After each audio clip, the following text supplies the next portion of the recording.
Clever Queen by Eric B. Hare. A story of the jungle and of devil worshippers in Burma. Chapter 1. Born among the devil worshippers. Draw the curtains tight. Put some wood on the fire, and remember, she's to drink no water but a drop or two as she dips her fingers in, said Grandma to a woman helper squatting nearby.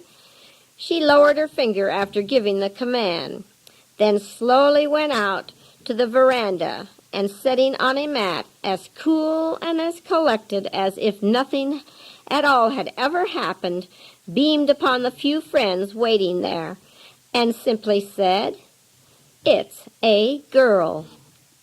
"A girl," they chorused and smiled. For little girls are always as welcome as little boys in our jungle. "Ugh, a girl," grunted Grandma, "and she's very fair, too."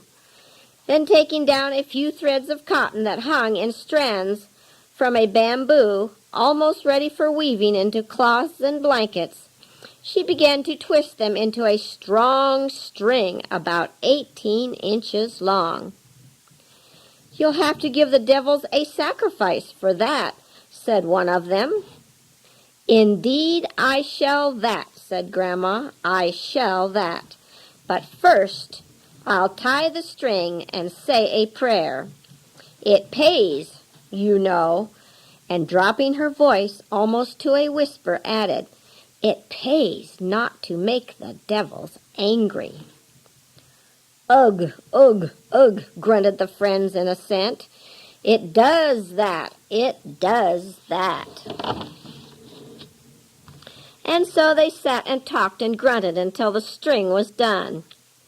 Then going inside the curtains again, Grandma tied the string loosely around the little baby's neck and prayed, "Spirit of the water, Spirit of the land, Spirit of the rivers, Spirit of the forest, this little baby will pray to you.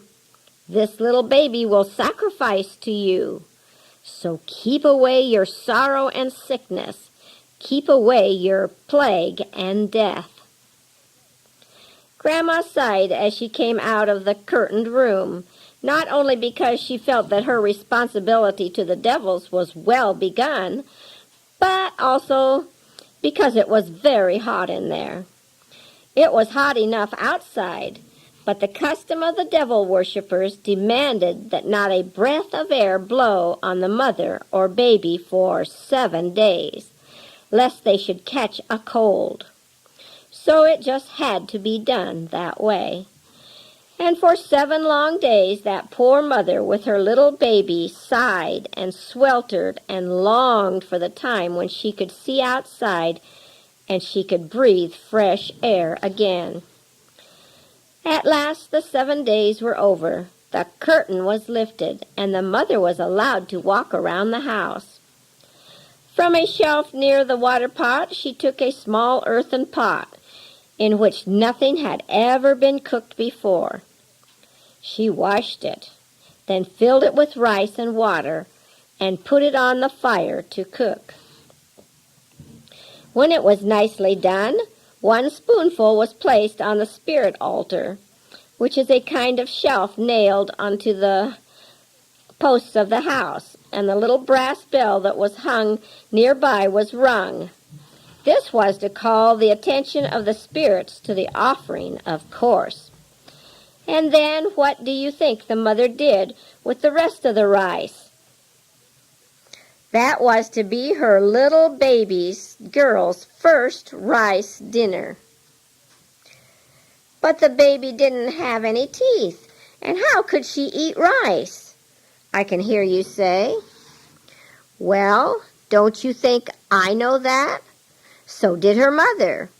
She knew the baby couldn't chew rice, so, sitting down with the baby on her lap and a pot of rice by her side, the mother took some of the rice in her fingers and put it not into the baby's mouth, but into her own mouth.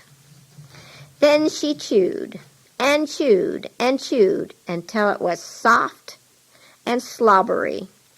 and then she poked it right into her little baby's mouth. Of course, the baby didn't like it and spat it out, and the mother had to poke it in again. And as she poked and chewed and chewed and poked, she sang, "Eat rice, little queen, and don't be mean. Eat rice, and grow up nice." You are horrified to think of feeding rice to little babies only a week old, even if it is chewed up first. In fact, that makes it even more horrible still. But Grandma sat looking proudly on, quite satisfied with what was happening. She well remembered how she had fed all of her babies that first dinner of rice, and was quite sure that that was the reason why 3 out of 6 of them had lived. She had great faith in the string around the little baby's neck, too. Later on, different kinds of charms would be tied to this string. But for the present, now that the baby had had its first meal of rice, she grunted approvingly and went down the bamboo ladder to feed the chickens. As she came back up the steps, the baby's mother sat smiling and cooing with her little one in her arms. "Oh, Grandma," she cried, "did you ever see a baby so clever?" "She is looking at me, Grandma. She can see me." And squeezing the little baby up tight, she said, "Mother's clever little darling." You know how mothers talk to their wee little babies. And she kept on saying, "Mother's clever little baby girl. Mother's little clever queen." Oh, yes, that's it. Mother's little clever queen. Then she stopped quickly, for a new thought had come to her. And turning, she said to Grandma, "Why, we haven't named the baby yet, Grandma. We haven't named the baby yet. But I know what I shall name her. It shall be Clever Queen." Clever Queen. Yes, it shall be Clever Queen. Do you hear, little baby? Your name is Clever Queen.